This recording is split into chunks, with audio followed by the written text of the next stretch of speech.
What would it be like to know, understand, and lean fully into the things you are naturally good at and spend less time focused on the places where you don't feel like you're enough? Well, I have a treat for you today. My friend and guest, Jennifer, is going to show you exactly how you can do this. Jennifer Doyle Vancil is a strengths coach and strengths-based educator. For over a decade, she has trained people using the Clifton Strengths Assessment, formerly known as StrengthsFinder. She works with companies and nonprofit organizations around team development and privately with leaders to maximize their own strengths as a career coach. She and I are business colleagues. We met over a Zoom meeting for a technology platform we both love using with our clients and quickly formed a friendship. I think the fact we both had the relator strength in our top 5 had something to do with this. And now we meet regularly to support each other as business owners. You are going to love her and this conversation. She paints a really clear picture of what it can look like to operate from your natural strengths and how when you know your top 5 strengths, you can begin to communicate better, improve your relationships, advocate for yourself in your work and career, and more. I was so energized by the end of our conversation, and I'm so excited to share this with all of you. Sit back and enjoy. I'm Carla Reeves, and this is Differently, a podcast where we explore the ins and outs of what becomes possible when we're willing to think, do, and show up differently to the moments of our everyday lives. Hey, Jennifer, welcome to Differently. I'm so excited that you're here. Thank you so much, Carla. I'm excited to be with you. So Jennifer and I have known each other for a while now, and the work that she does around communicating strengths is so powerful. And I knew I wanted to invite her on to share with all of you just the work that she does with people and her passion around it, because you're going to learn she's clearly really, really passionate about this. And it has such a deep impact for people, I know. So take us back and kind of how did you tell us a little bit about what you do, and then how did you get into this? Sure. Thanks for asking. So I have worked actually in colleges and universities for most of my career. And I was first exposed to the Clifton Strengths Assessment, which used to be called StrengthsFinder, if folks have heard of that, about 10 years ago, and by a colleague. So at the time and still, I work in career services, helping people find jobs that they like and get those jobs. So when my colleague suggested that I take this assessment and go to a training about it, I was enthusiastic about it.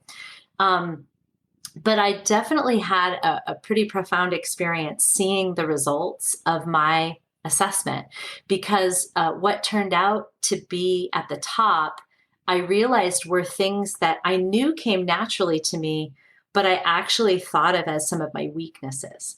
So, for example, my top strength is communication, and people have told me, well, you talk too much, you explain too much, you talk too long. It's funny, I tell my clients now as a career coach, I say, well, you'll probably get hired for what you got in trouble for as a kid. And that was it. Like, I got in trouble for talking too much in class because they would introduce an idea and I want to talk to my friend about it. Oh, that's really neat. What do you think about that? And I wanted to have a conversation about it.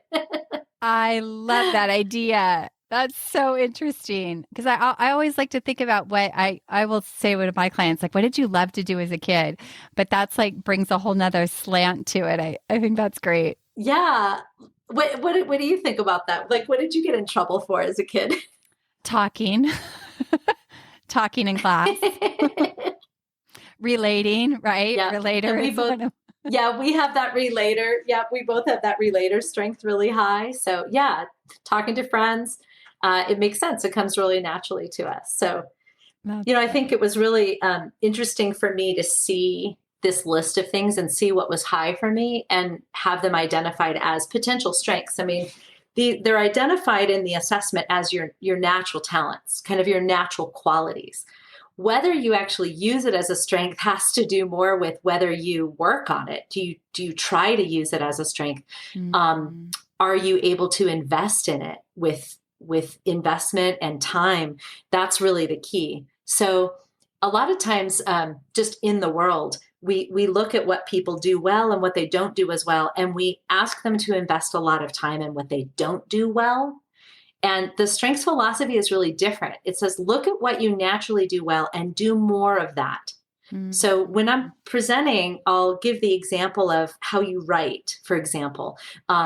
If you naturally write with your right hand, but then you're asked to work on your left hand writing, I mean, you can get a little bit better, but you can't ever really get super great at writing with your non-dominant hand. If you were going to learn to paint or draw or do calligraphy, you would use your dominant hand. So you're already good at it. You use what you're already good at to be better. That's really the strengths philosophy. So rather than me saying, well, I should talk less to my friends, I should communicate and relate less, really what has helped me more in my life is to step into it and say, maybe I should make a career around helping people communicate and communicating and supporting people.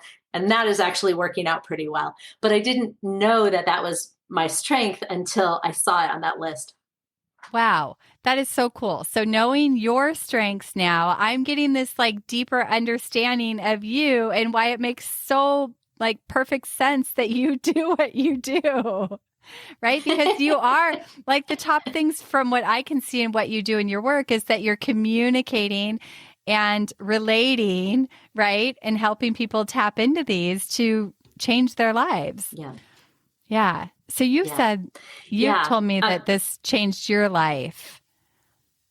Tell us about that. I think it changed my mindset around the way I understood myself. And rather than thinking about these things as things that got in my way, I started thinking about how can I step into them more. So one of my other top strengths is connectedness, which is connecting with people, connecting ideas to each other. Everything has meaning and purpose. High connectedness for me really is kind of the why behind things. Why are we doing things? What's the meaning? And so in my work, I help people find meaning in their work. And I'm always asking people, well, what matters to you? What meaning does it need to have? At the end of the day, how will you know that what you did matters? And I can see that that's my connectedness coming out. I also love to connect people to each other. So it's probably the connectedness and relator combined. You know, if I know someone that can help someone else, I love to introduce them. And I actually think LinkedIn is pretty amazing because LinkedIn is like, I can communicate with all these people that I know and I have high positivity, so I can encourage people. So I love to give like free career advice in LinkedIn. I just post things like, hey, maybe this will help you.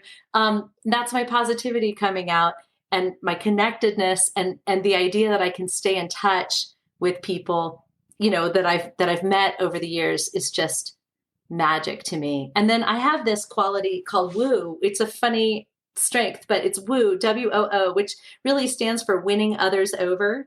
But it also, you know, you can like kind of woo people. So that word means a couple different things.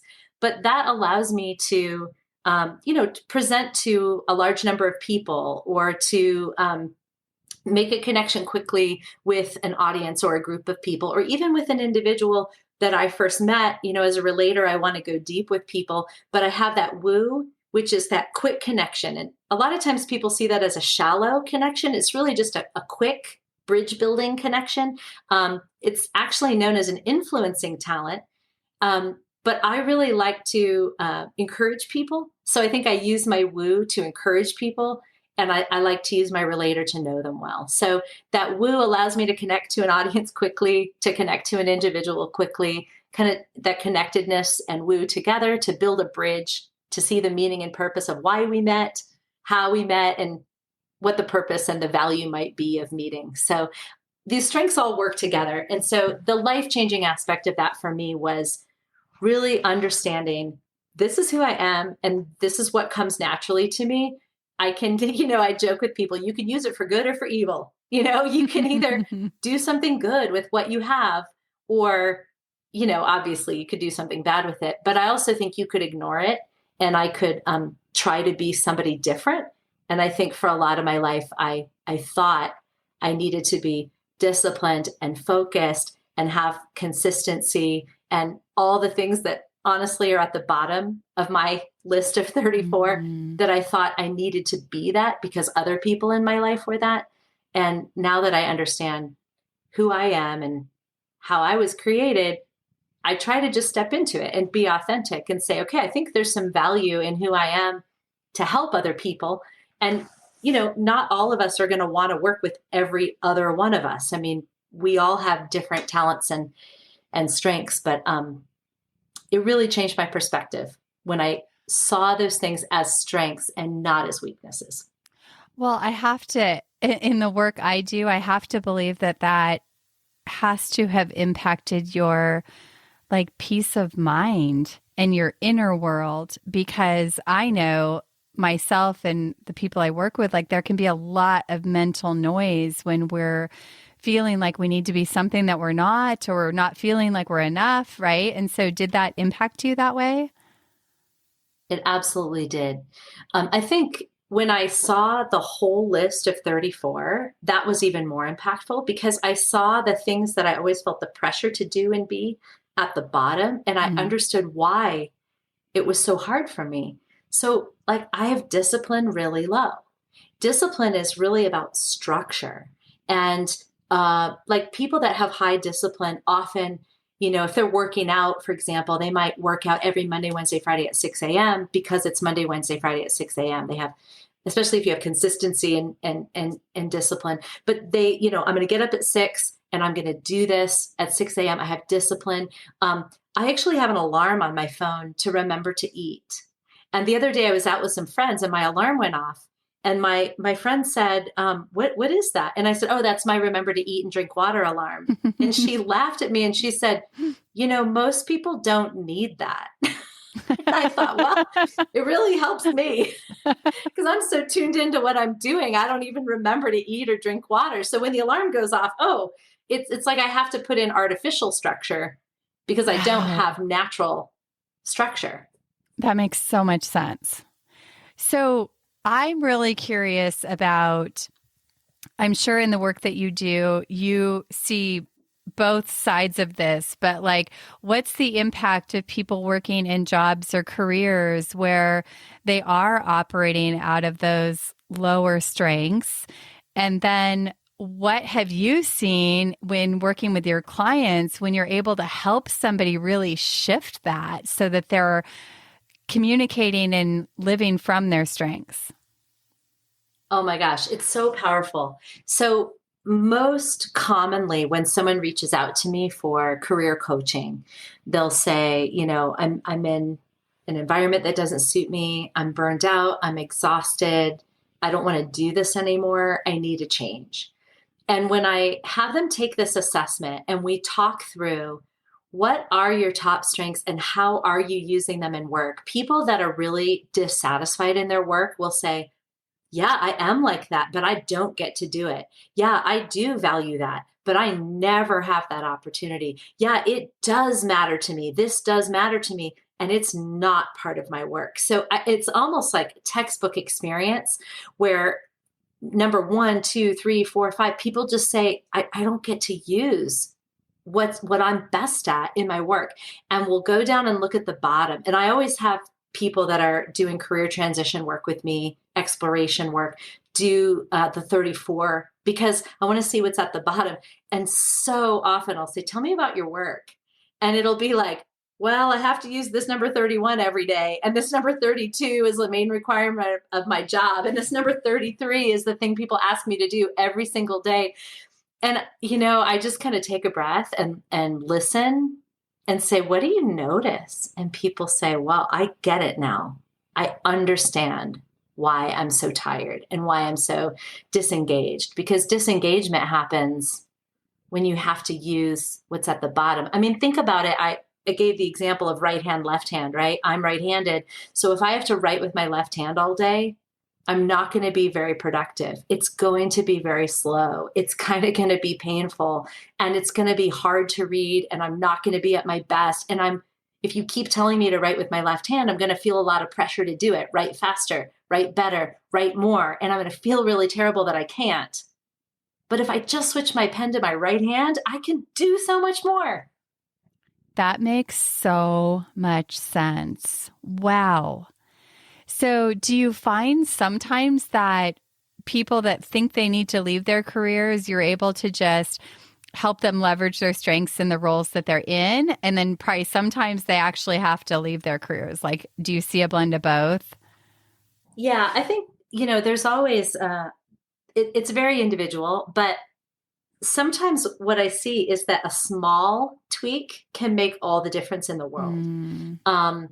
So for me, I was always working in higher education, and I was advising students. And I was in a role for a while where I was doing kind of transactional work. I was helping people schedule classes, which sometimes is a longer conversation, but usually was kind of a shorter conversation. And they needed an extra class, or they needed to get registered. And it was a transactional thing. It was a short conversation.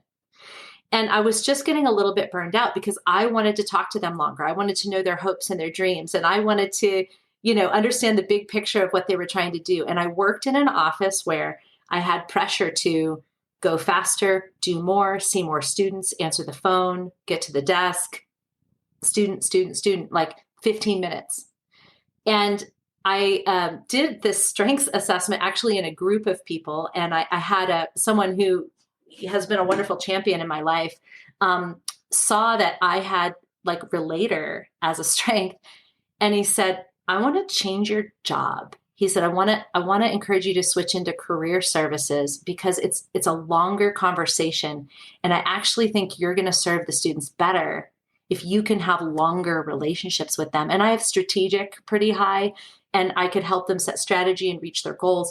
And that understanding that he had of me, and him opening the door for me to step into a career services role versus transactional advising, that was a very small change.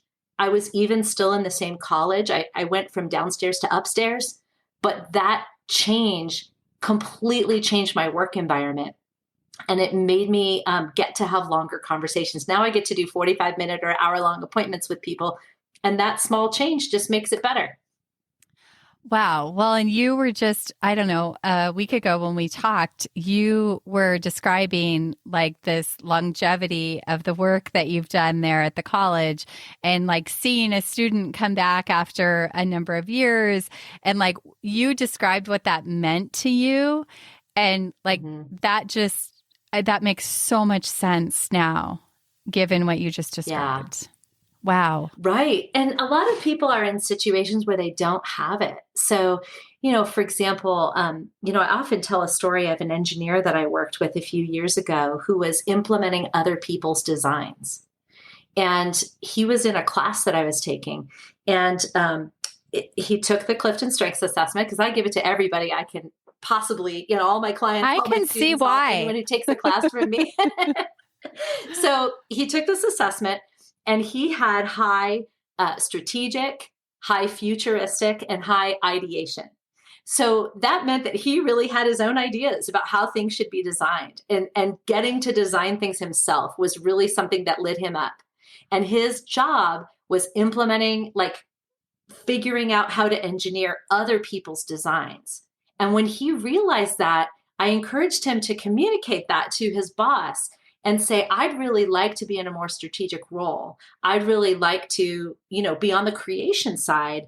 And doors opened for him in his career because he was able to articulate that. So, you asked me, like, do you have to change your whole career?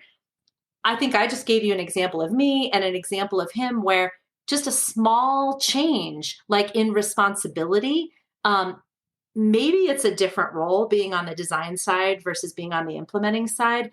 But maybe it's just a different aspect of the job. And certainly like on teams I've been on, all volunteer to make presentations. Other people will volunteer to do the research. We can trade roles sometimes. When I'm working with teams, I'll say, like, write all the tasks that you need to do in your job on a sticky note, and then keep the ones that you like and put in the middle the ones that you'd love to give up. And I always think, like, no one's going to want that thing that I don't want. And always you watch it happen. People are like, oh, I love that. And it's just people are shocked that other people like what they don't like.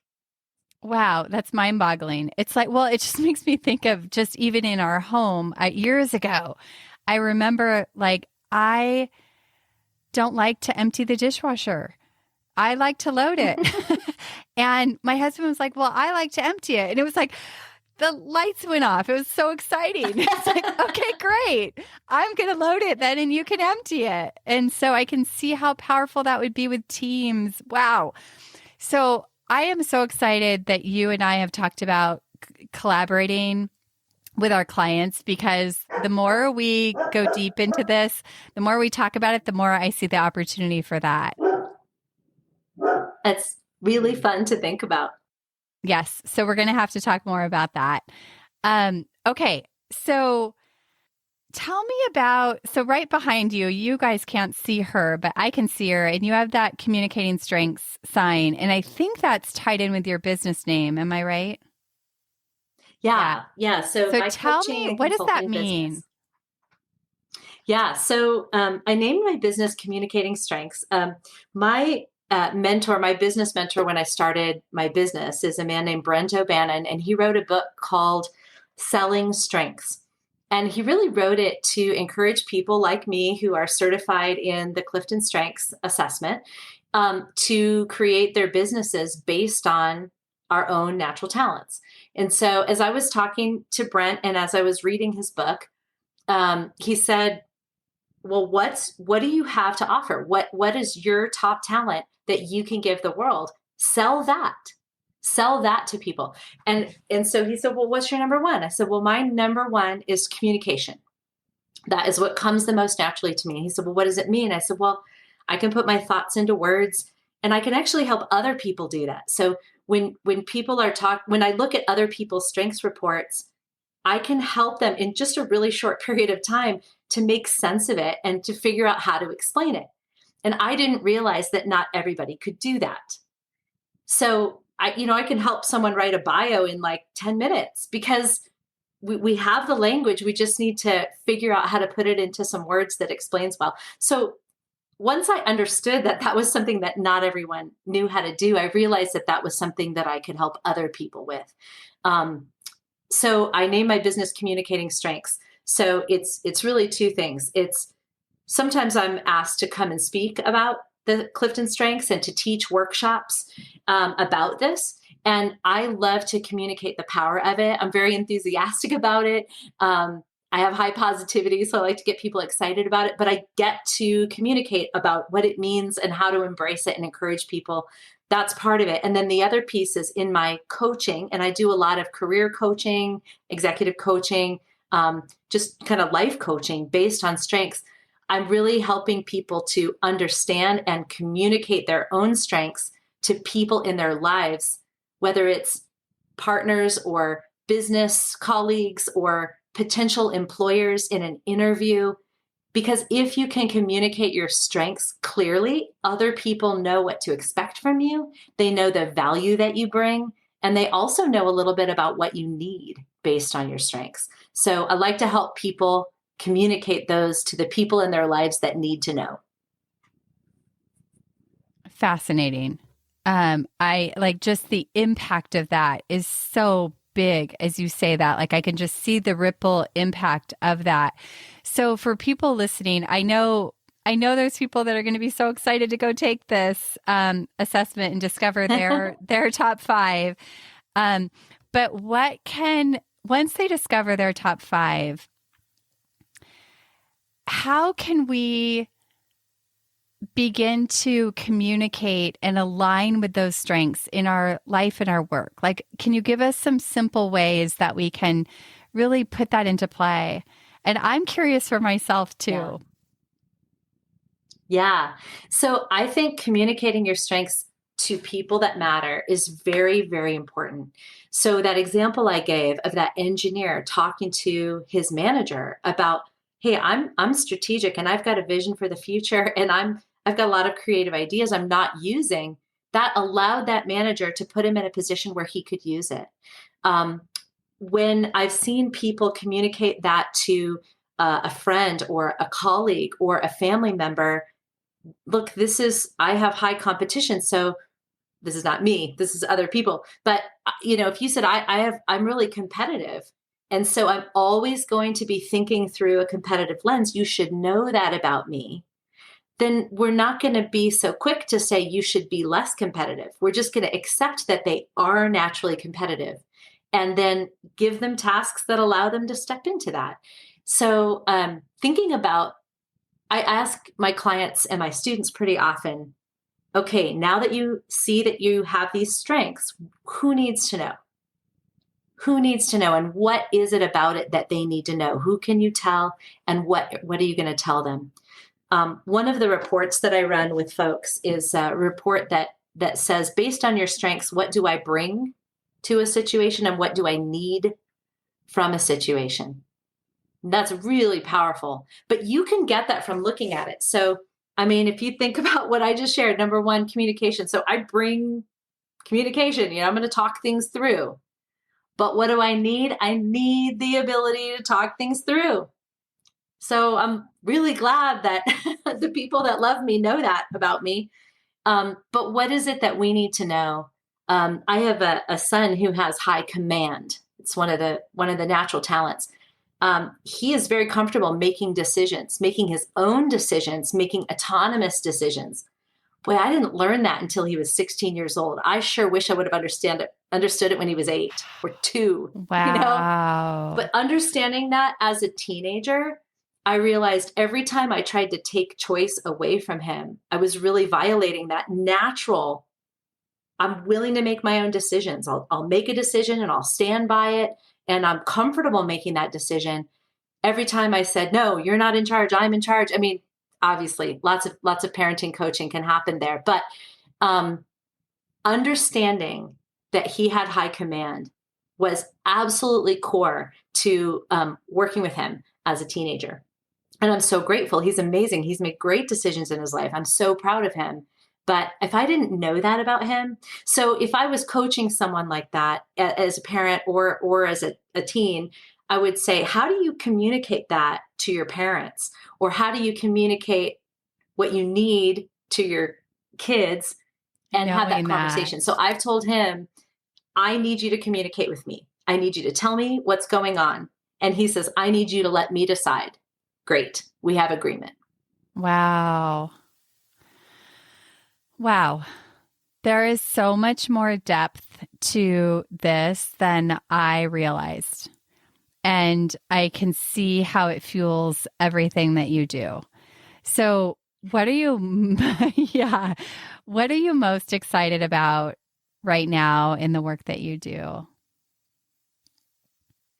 I am really excited about how strengths helps people build confidence. I'm getting to talk this week to a group of women who are in a leadership program. And it was introduced to me that the purpose of having me come is to help them build confidence. And I just think that just makes my heart soar. The idea that we can recognize our top natural talents as strengths and not only see them as weakness. It's healthy to know that, we can overuse things. We can boil them over. It can get overused, right? That is true. And it's good for us to know. But I think a lot of people only see the downside. And a lot of people have only been told the downside. And so I am really excited about any opportunity that somebody gives me to talk to an individual or to a group of people to embrace their strengths as strengths. And I know how much confidence it builds when they see those as good things about themselves. And I just am excited every time I get to step into that. Beautiful. I love that. I am so inspired by this conversation, and we may have to have you come back, and I'm sure there's many more places that we could go with this. I think this is so insightful, and the work you do is so important. And the confidence building, just as you're describing that, I know that inside of the work I do with people, when I can help give them permission to lean into their natural being and who they are, I know the confidence that I see that confidence. I see them stand taller and be lighter and step into their life in all different domains. And the impact of that is unbelievable. So thank you for the work that you're doing. I'm excited that we get to look at what collaborating looks like. And please tell the listeners where they can take this assessment and find out more about you. Thanks so much. So my website, this is going to shock you, but it's communicatingstrengths.com. So just if you go to my website, I have a discovery call. If you have questions about working with me, you can sign up for. But if you click on the tab that's called Shop, you can actually buy the assessment through the website. You can also go directly to the Gallup website and buy it on there.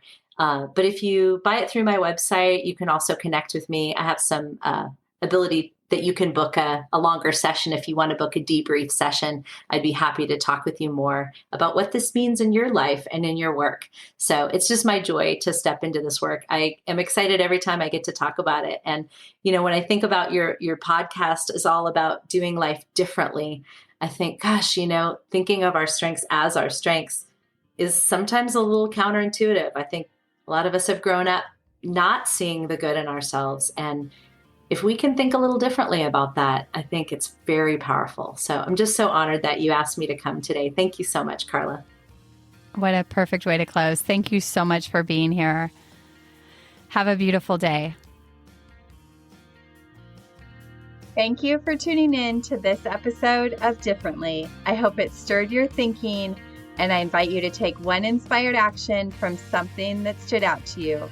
If you want to hear more conversations like this, hit follow on your favorite podcast app. And if this episode could impact someone you know, please pass it along. Remember, new episodes drop weekly. See you next week.